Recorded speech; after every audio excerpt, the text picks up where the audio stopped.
My dear learners, I would like to welcome you to the radio enabled learning course. In this session, we are going to see about National Financial Reporting Authority. As per our syllabus, this topic comes under Unit 3. NFRA is a body constituted under provisions of Section 132 of Companies Act 2013. The constitution of this authority is effective from 1st October 2018. Under Section 132 of Company Act 2013 பிரகாரம் national financial reporting authority constitute பண்ணாங்க. So இது எப்போதுலேருந்து effective came into effect அப்படின்னா 1st October 2018லேருந்து it came into effect. என்ன பர்பஸ்க்காக இந்த NFRA உருவாக்கினாங்க அப்படின்னா setting up separate and independent regulatory authority to assist in framing and enforcement of legislation relating to accounting and auditing.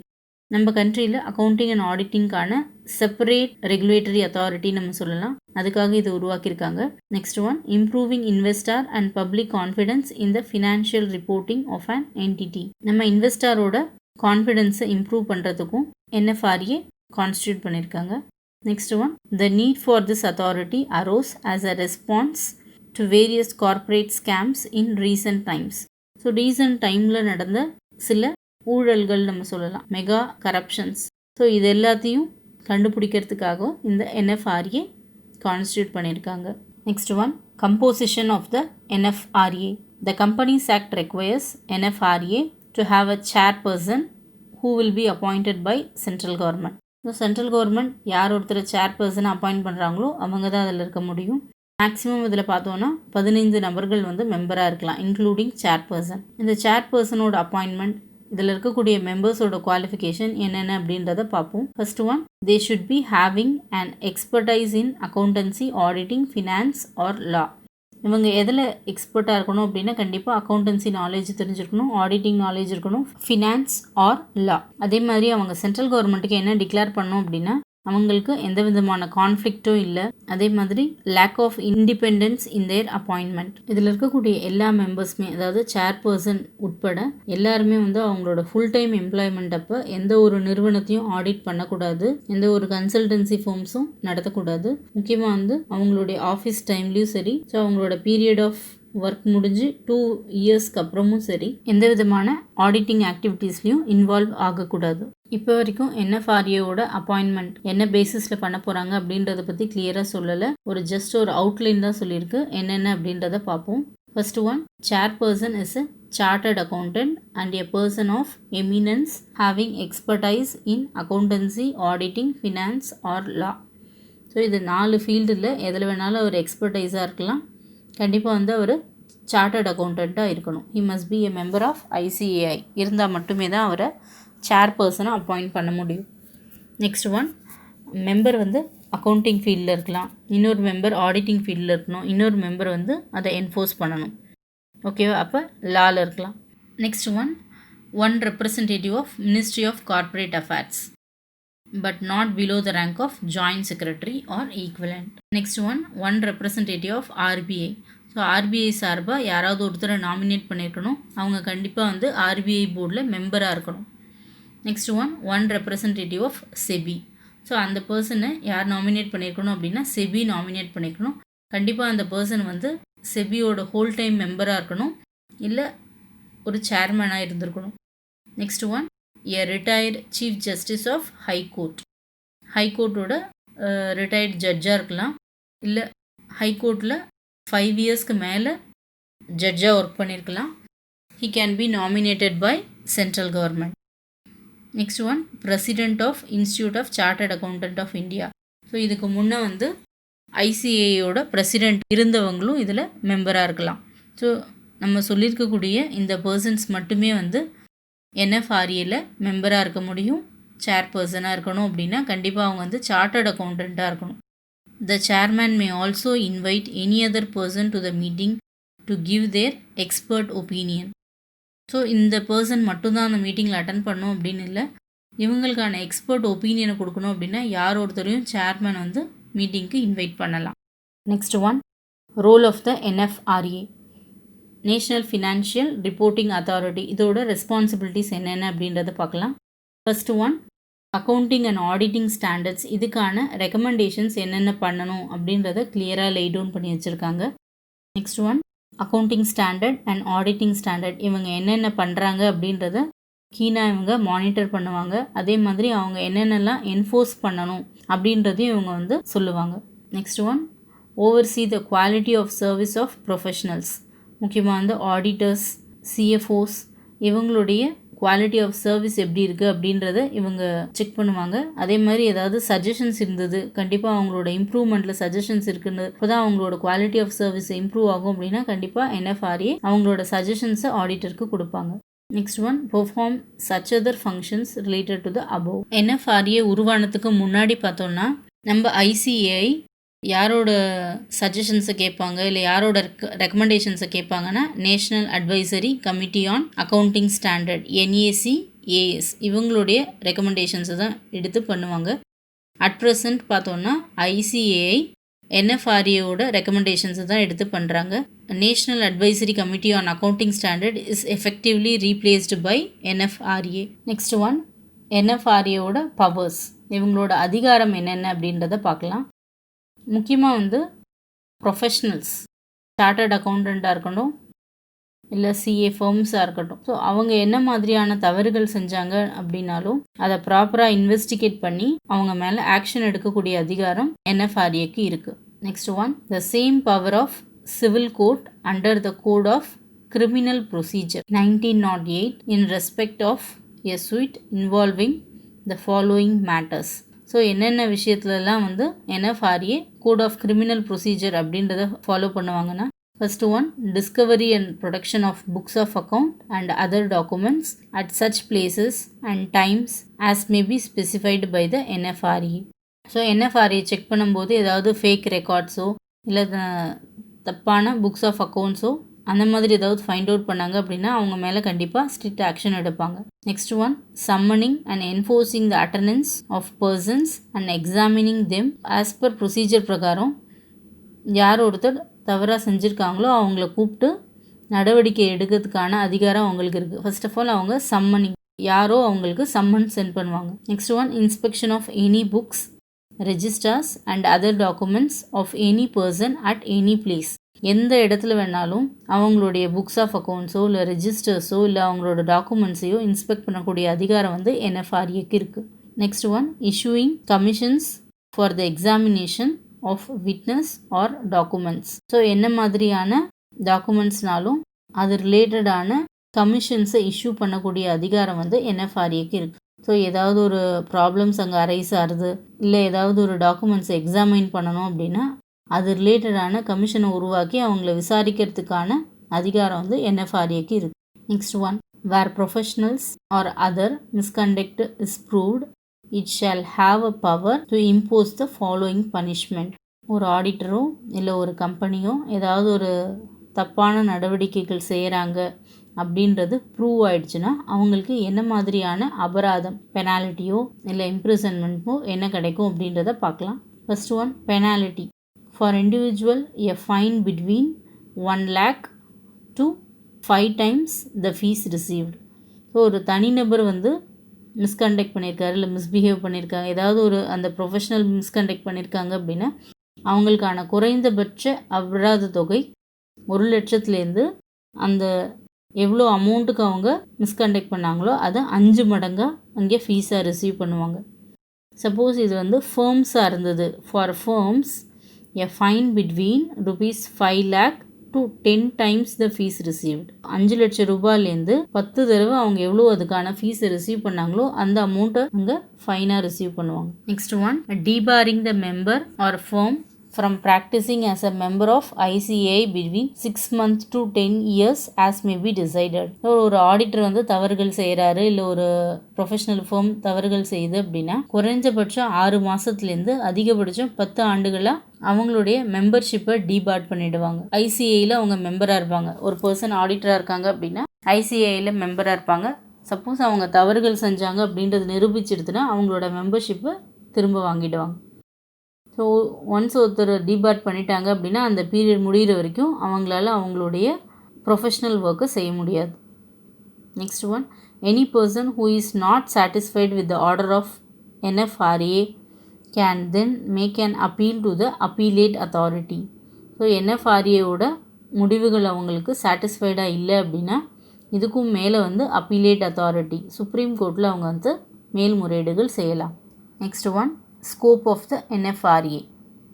So நம்ம already discuss பண்ண மாதிரி NFRAக்கு யார் ஒருத்தரையும் இன்வெஸ்டிகேட் பண்ணுறதுக்கோ இல்லை அவங்க மேலே ஒரு விசாரணை கமிஷன் அமைக்கிறதுக்கோ முழு அதிகாரம் இருக்குது. முக்கியமாக வந்து கம்பெனிஸ் ரிலேட்டடாக என்ன மாதிரியான விவரங்கள்னாலும் அதை விசாரிக்கிறதுக்கான அதிகாரம் NFRA இருக்குது. NFRAவோட ரூல்ஸ் பிரகாரம் எந்தெந்த கம்பெனிஸ்லாம் இவங்க கீழே வரும் அப்படின்னா companies listed in India. So எந்தெந்த கம்பெனிஸ்லாம் அவங்களோட ஷேர்ஸை ஷேர் மார்க்கெட்டில் சேல் பண்ண விரும்புகிறாங்களோ அவங்களாம் நம்ம லிஸ்டட் கம்பெனிஸ் அப்படின்னும். ஸோ அந்த கம்பெனிஸை NFRA கண்ட்ரோலுக்கு கீழே வரும்.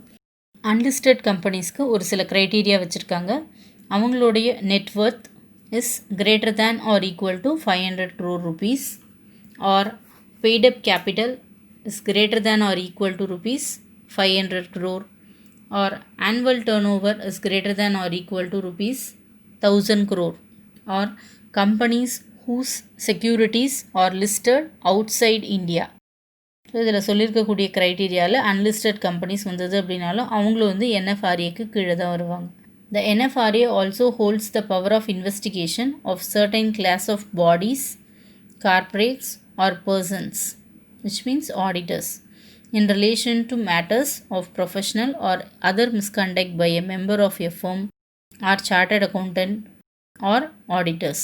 ஸோ NFRAவோட பவர் என்ன அப்படின்னா எந்த ஒரு நபர் அவங்கள வந்து ப்ரொஃபஷ்னல் மிஸ்கண்டக்ட் பண்ணுறாங்க, சப்போஸ் அவர் ஒரு ஆடிட்டராக இருக்கலாம், as per auditing code of conduct பிரகாரம் நடக்காமல் மிஸ்கண்டக்ட் பண்ணுறாங்க, ஸோ ப்ராப்பரான ஸ்டேட்மெண்ட் சரி பார்க்காம அவங்க வந்து சைன் பண்ணுறாங்க, ஒரு ஆடிட் ரிப்போர்ட் கொடுக்குறாங்க, ஃபேக்கான ரிப்போர்ட் கொடுக்குறாங்க அப்படின்னா அவங்க பேரில் NFRA கண்டிப்பாக வந்து ஆக்ஷன் எடுக்கலாம். அதுக்கான முழு அதிகாரம் அவங்களுக்கு இருக்குது. நெக்ஸ்ட் ஒன், NFRAவோட ரூல்ஸ் பிரகாரம் அவங்க எந்த மாதிரியான ஆடிட்டர்ஸையோ இல்லை ஆடிட் ஃபர்ம்ஸையோ அவங்க வந்து செக் பண்ணலாம் அப்படின்னு பார்த்தோன்னா audit of greater than or equal to 200 companies in a year, audit of greater than or equal to 20 listed companies, company or companies having net worth greater than or equal to rupees 500 crores, or paid up capital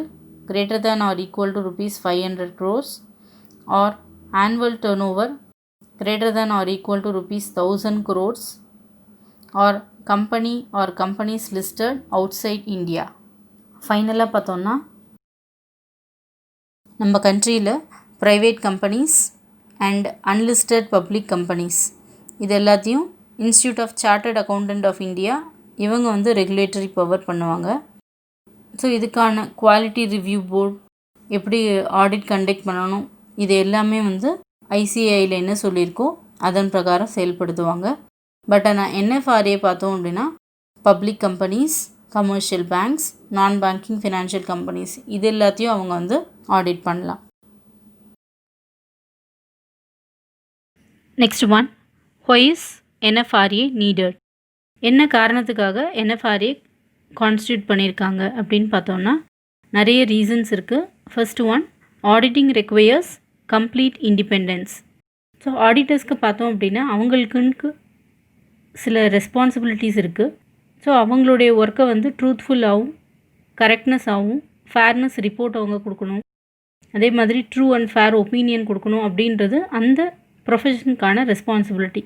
but நிறைய auditors பார்த்தோம்னா அவங்களால அவங்களுடைய ரெஸ்பான்சிபிலிட்டியை ப்ராப்பராக செய்ய முடியல. அதுக்கு என்ன காரணம்னா கம்பெனிஸ் கூட இருக்கலாம். ஸோ அவங்களுக்கு ஃபேவரபுளான ஆடிட்டர்ஸ் ரிப்போர்ட் கொடுக்கணும் அப்படின்றதுக்காக ஆடிட்டர்ஸ்க்கு நிறைய பேமெண்ட் கொடுக்கலாம். ஸோ இந்த காரணத்தினால ஆடிட்டிங் ப்ராசஸ் வந்து கரெக்டாக செய்ய முடியல. Next one, independent regulator is needed. நம்ம கண்ட்ரியில் இருக்கக்கூடிய நிறைய கரப்ஷன்ஸை கண்டுபிடிக்கிறதுக்காக ஒரு இண்டிபெண்ட் ரெகுலேட்டர் கண்டிப்பாக வந்து நமக்கு தேவைப்படுது. உலக அளவில் பார்த்தோன்னா வேர்ல்டு வைடில் இண்டிபெண்ட் ரெகுலேட்டர்ஸ்னு ஒரு கண்ட்ரிலையுமே இருக்குது. அமெரிக்காவில் பார்த்தோம் அப்படின்னா PCAOB அப்படின்னு ஒன்று செயல்படுது, public company accounting oversight board, and FRC in UK. எஃப்ஆர்சினா ஃபினான்ஷியல் ரிப்போர்ட்டிங் கவுன்சில். ஸோ இது ரெண்டுமே பார்த்தோன்னா எதுக்காக உருவாக்கியிருக்காங்கன்னா standards and guidance for auditors. So ஆடிட்டர்ஸ்க்காக ஒரு ஸ்டாண்டர்ட் ப்ரிஸ்கிரைப் பண்ணியிருக்காங்க. ஸோ இதை பேஸ் பண்ணி தான் வந்து ஆடிட்டர்ஸ் அவங்களோட ஒர்க்கிங் ஆக்டிவிட்டீஸ் எல்லாமே வந்து ஃபாலோ பண்ணணும்.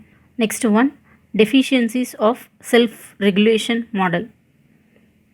அட் ப்ரெசன்ட் பார்த்தோன்னா ஐசிஏஐ தான் வந்து ரெகுலேட்டரி அத்தாரிட்டியாக இருக்காங்க அக்கௌண்டிங் ஸ்டாண்டர்ட் பொறுத்த வரைக்கும். பட் ஆனால் இவங்களால வந்து அவங்களுடைய மெம்பர்ஸே வந்து எந்த விதமான ஆக்ஷனும் எடுக்க முடியல. என்ன காரணம் அப்படின்னா சில ஜுடிஷியல் பவர்ஸ் தான். ஸோ அதனால் யார் எலக்டோரியல் மெம்பர்ஸோ இவங்களாலே வந்து அதில் இருக்கக்கூடிய மெம்பர்ஸ் மேலே வந்து எந்த விதமான ஆக்ஷனும் எடுக்க முடியல. இது எக்ஸாம்பிள் வந்து ஸ்டூடெண்ட்ஸ் அவங்களோட ஓன் ஹோம்ஒர்க்கை நீங்களே கிரேட் பண்ணு அப்படின்னா கண்டிப்பாக என்ன சொல்லுவாங்க, குட் அப்படின்னு தான் சொல்லுவாங்க. அதே மாதிரி தான் அவங்களுடைய மெம்பர்ஸை அவங்களுக்கே வந்து ஆக்ஷன் எடுக்க முடியல. அதனால் என்எஃப்ஆர்ஏவை வந்து கம்போசிட் பண்ணியிருக்காங்க. Next one, request by other regulators. So இங்கே அதர் ரெகுலேட்டர்ஸ் அப்படின்னு நம்ம சொல்லணும்னா செபி அண்ட் ஆர்பிஐ இவங்க ரெண்டு பேரும் தான் வந்து நம்ம கண்ட்ரியில் வந்து ஒரு நல்ல ரெகுலேட்டரி அத்தாரிட்டி வரணும், ஐசிஏஐயால் ரெஸ்பான்சிபிளாக இருக்க முடியல, அக்கௌண்டிங்லேயும் ஆடிட்டிங்லேயும் எத்திக்கல் ஸ்டாண்டர்ட்ஸ்லேயும் அவங்களால வந்து கிளியர் ரிப்போர்ட் கொடுக்க முடியல, ஒரு நல்ல ரெஸ்பான்சிபிள் ரெகுலேட்டரி அத்தாரிட்டியாக இருக்க முடியல. அதனால் என்ன பண்ணுறாங்க அப்படின்னா என்எஃப்ஆர்ஏ வந்து இன்ட்ரொடியூஸ் பண்ணுறாங்க. ஸோ வேர்ல்டு லெவலில் பார்த்தோன்னா அமெரிக்காவில் 3000 ஆடிட்டர்ஸ் இருக்காங்கன்னா இந்தியாவில் வந்து 15,000 ஆடிட்டர்ஸ் இருக்காங்க. ஆஸ் கம்பேர்ட் டு அமெரிக்கா இந்தியாவில் தான் வந்து அதிக ஆடிட்டர்ஸ் இருக்காங்க. நிறைய ப்ராப்ளம்ஸ் அங்கே அரைஸ் ஆகிறதுக்கு வாய்ப்புகள் இருக்குது. ஸோ செபி என்ன பண்ணுறாங்க அப்படின்னா செப்பரேட் ரெகுலேட்டராக என்எஃப்ஆர்ஏ வந்து ஆடிட் ப்ரொஃபஷனுக்கு எஸ்டாப்ளிஷ் பண்ணுறாங்க. Next one, what are the ICAI's reservations against NFRA. So NFRA உருவாக்கினதுனால என்னென்ன ஐசிஏஐயில் மாற்றங்கள் ஏற்பட போகுது அப்படின்னு பார்ப்போம். என்எஃப்ஆர்ஏ உருவாக்கினதுக்கப்புறம் பார்த்தோம் அப்படின்னா இந்தியாவில் வந்து 2 ரெகுலேட்டரி பாடிஸ் இருக்கும். ரெண்டுமே பார்த்தோன்னா ஆடிட் ப்ரொஃபஷனுக்காக மட்டும்தான். என்னென்ன அப்படின்னா ஐசிஏஐ, என்எஃப்ஆர்ஏ 2 ரெகுலேட்டரி பாடிஸ் கவர்னிங் த ஸ்டாட்யூட்டரி ஆடிட் ப்ரொஃபஷன். ஸோ இதனால் என்னென்ன ஆகும் அப்படின்னா இல்லை டூப்ளிகேட் எஃபர்ட்ஸ் என்னென்ன இருக்குது அப்படின்றத கண்டுபிடிக்கலாம். பட் ஆனால் இதுக்கான காஸ்ட் வந்து அதிகமாகும். பட் இதோட ஃப்யூச்சர் என்ன அப்படின்னு பார்த்தோம்னா அதிகப்படியான பெனிஃபிட் தான் நம்ம கண்ட்ரிக்குன்னு சொல்லலாம். First one, the relevance of NFRA in the context of the companies act 2013. NFRA உருவாக்கினதுக்கு முக்கிய காரணம் அப்படின்னா ஆடிட்டிங் ஃபீல்டை வந்து ரெகுலேட் பண்ணணும், முக்கியமாக வந்து குவாலிட்டியான ஆடிட் பண்ணணும், இப்போ பப்ளிக்கோட இன்ட்ரெஸ்ட்டை வந்து ப்ரொடெக்ட் பண்ணணும் அப்படின்றது தான். நிறைய கம்பெனிஸில் பார்த்தோம் அப்படின்னா பப்ளிக்கோட ஃபண்டு அதில் இன்வெஸ்ட் பண்ணியிருக்காங்க. ஸோ ஃபேக்கான ஆடிட் ரிப்போர்ட் பண்ணுறதுனால நிறைய மக்கள் வந்து ஏமாந்து கம்பெனிஸில் இன்வெஸ்ட் பண்ணுறாங்க. ஸோ அவங்களுடைய பணம் வந்து ப்ரொடெக்டிவாக இருக்கணும், பாதுகாப்பாக இருக்கணும் அப்படின்றதுக்காக தான் என்எஃப்ஆர்ஏ க்ரியேட் பண்ணியிருக்காங்க. அதே மாதிரி நம்ம கண்ட்ரியோடைய ரெகுலேட்டரி அத்தாரிட்டி வந்து வேர்ல்ட் கிளாஸ் லெவலில் இம்ப்ரூவ் ஆகணும் அப்படின்றதுக்காகவும் என்எஃப்ஆர்ஏ இன்ட்ரொடியூஸ் பண்ணுறாங்க. Next one, competent disciplinary mechanism. இப்போ இருக்கக்கூடிய ஐசிஏஐ பார்த்தோன்னா இதோடைய கம்ப்ளீட் ப்ராசஸ் வந்து ஏதாவது ஒரு கேஸை கண்டுபிடிக்கணும், இல்லை ஏதாவது ஒரு ஃப்ராடுலண்ட் ஆக்டிவிட்டியை கண்டுபிடிக்கணும் அப்படின்னா அது கண்டிப்பாக வந்து 3 to 4 இயர்ஸ் ஆகும். பட் ஆனால் என்எஃப்ஆர்ஏவால் இமீடியட்டாக வந்து அதை ட்ரேஸ் அவுட் பண்ணி கிட்டத்தட்ட பார்த்தோம் அப்படின்னா ஓவர் நைட்டில் அவங்க வந்து ட்ரேஸ் அவுட் பண்ணி கண்டுபிடிக்கிறாங்க. ரீசன்ட் நியூஸ் என்ன அப்படின்னு பார்த்தோன்னா என்எஃப்ஆர்ஏ கம்போசிட் பண்ணி ஃபஸ்ட்டு 6 மந்த்துக்குள்ளே கிட்டத்தட்ட 35 ஆடிட்டர்ஸ் வந்து அவங்களுடைய ஒர்க்கை வந்து ரிசைன் பண்ணிட்டு போயிருக்காங்க. முக்கியமாக வந்து லிஸ்டட் கம்பெனிஸில் யார் யாரெல்லாம் ஆடிட்டர்ஸாக இருந்தாங்களோ அவங்களுடைய ஒர்க்கை வந்து ரிசைன் பண்ணியிருக்காங்க. ஸோ இதுக்கான முக்கிய காரணம் என்ன அப்படின்னா என்எஃப்ஆர்ஏவோட இமீடியட் ஆக்ஷன் தான் சொல்லணும். Third one, auditing standard. ஐசிஏஐக்கும் என்எஃப்ஆர்ஏக்கும் என்ன வித்தியாசம்? ஐசிஏஐ இன்டர்நேஷ்னல் லெவலில் நம்மளோட ஆடிட்டிங் ஸ்டாண்டர்ட் இம்ப்ரூவ் பண்ணோம் அப்படின்னு நினைக்கிறாங்க. இன்டர்நேஷ்னல் லெவலில் என்ன மாதிரியான ப்ராக்டிசஸ் கொண்டு வராங்களோ அதெல்லாம் நம்மளோட ஆடிட்டிங் ஸ்டாண்டர்டில் கொண்டு வரணும் அப்படின்னு நினைக்கிறாங்க. பட் ஆனால் என்எஃப்ஆர்ஏவோட ஒர்க் என்ன அப்படின்னா இங்கே இருக்கக்கூடிய இந்த ஐசிஏஐ வந்து ரெகுலேட் பண்ணணும், அவங்களுடைய ஆடிட்டிங் வந்து குவாலிட்டியாக இருக்கணும் அப்படின்னு நினைக்கிறாங்க. ஸோ ரெண்டுத்துக்கும் இருக்க வித்தியாசம் பார்த்தோம்னா ஐசிஏஐ வந்து ஆடிட்டிங் ஸ்டாண்டர்டை இம்ப்ரூவ் பண்ணணும் அப்படின்னு நினைக்குது, என்எஃப்ஆர்ஏ ஆடிட்டர்ஸோட ஒர்க்கை வந்து ரெகுலேட் பண்ணணும் அப்படின்னு நினைக்குது. Next one, uniform administration. என்எஃப்ஆர்ஏக்கும் ஐசிஏஐக்கும் பார்த்தோம்னா ஏகப்பட்ட கான்ஃப்ளிக்ஸ் இருக்குது. ப்ரீவியஸ் பீரியடில் ஐசிஏஐ என்னென்னலாம் பண்ணாங்க அப்படின்றத என்எஃப்ஆர்ஏ இப்பயும் வந்து ட்ரேஸ் அவுட் பண்ணிட்டு தான் இருக்காங்க. இதுக்கான ப்ராப்பர் ரீசன்ஸோ இல்லை ப்ராப்பர் சப்போர்ட்டோ வந்து ஐசிஏஐ கிட்டேருந்து வரமாட்டேன்றது. அதுக்கான காரணம் வந்து அவங்க ப்ராப்பரான அக்கௌண்ட்ஸ் வச்சிடல, அதே மாதிரி ஆடிட்டர்ஸை பற்றி முழுமையான தகவல்களை கொடுக்கறதில்ல. ஸோ இதனால் ஐசிஏஐக்கும் என்எஃப்ஆர்ஏக்கும் நிறைய கான்ஃப்ளிக்ட்ஸ் ஏற்படுறதுக்கு வாய்ப்புகள் இருக்குது. நெக்ஸ்ட் ஒன், இப்போ இருக்கிற கால சுச்சுவேஷனில் பார்த்தோன்னா ஆடிட்டர்ஸ்க்கு எதிரான கம்ப்ளைண்ட்ஸ் வந்து தொடர்ந்து அதிகரிச்சுட்டே தான் வருது. ஆடிட்டர்ஸ் பார்த்தோன்னா நிறைய ஃப்ராட்ஸில், அதாவது முக்கியமாக இந்தியாவில் இருக்கக்கூடிய டாப் கம்பெனிஸில் அவங்களுடைய ஆடிட் ரிப்போர்ட்டில் வந்து நிறைய தவறுகள் நடக்குது. ஃப்ராடுலண்ட் ரிப்போர்ட்ஸ் அங்கே வந்து ப்ரொவைட் பண்ணுறாங்க. ஸோ இதுக்கு ஒரு எக்ஸாம்பிள் அப்படின்னு நம்ம பார்த்தோம்னா 2009 சத்தியம் நிறுவனம், எல்லாருமே வந்து நியூஸில் பார்த்துருப்போம். ரொம்ப ஃபெமிலியரான ஒரு சத்தியம் ஸ்கேம் இது. என்ன அப்படின்னா கிட்டத்தட்ட 7,000 கோடி அவங்களுடைய பேலன்ஸ் ஷீட்டில் சொத்து மதிப்பில் காட்டியிருந்தாங்க. பட் ஆனால் உண்மையான விவரம் அப்படின்னு பார்த்தோம்னா அவங்களுடைய எம்ப்ளாயீஸ்க்கே வந்து 3 months சேலரி வந்து அவுட்ஸ்டாண்டிங்காக வச்சுருந்தாங்க. சேலரி பெண்டிங் இருந்தது. கொஞ்சம் கொஞ்சமாக தான் அதை வந்து கண்டுபிடிச்சாங்க.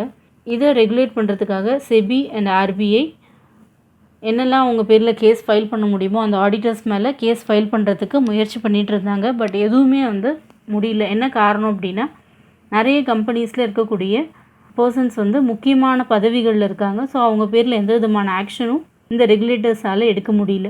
அட் ப்ரெசன்ட் பார்த்தோன்னா நம்மளுடைய பிரைம் மினிஸ்டர் நரேந்திர மோடி என்ன சொல்லியிருக்காரு அப்படின்னா கிட்டத்தட்ட இந்தியாவில் வந்து ஒரு 25 ரூக் ஆடிட்டர்ஸை பாயிண்ட் அவுட் பண்ணியிருக்காங்க.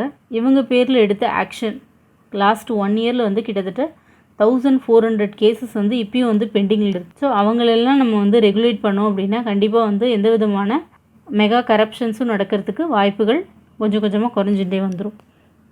And when the matter started getting out of ICAI's, the regulatory body of authority hands, it gave birth to NFRA, National Reporting Authority. Mega corruption நடக்கும்போதெல்லாம் இருந்த முக்கிய காரணம் வந்து institute of chartered accountant of India தான். At present பார்த்தோன்னா regulatory control வந்து ICI கிட்டேருந்து NFRA கிட்டேருந்து வந்தாச்சு. ஸோ ஆடிட்டர்ஸை ரெகுலேட் பண்ணக்கூடிய ஒரு ரெகுலேட்டரி அத்தாரிட்டியாக ஐசிஐ முன்ன இருந்தாங்க. அட் ப்ரெசன்ட் வந்து என்எஃப்ஆர்ஏ தான் ரெகுலேட்டரி அத்தாரிட்டியாக இருக்கிறாங்க. Next one, at present constitutional members of என்எஃப்ஆர்ஏ.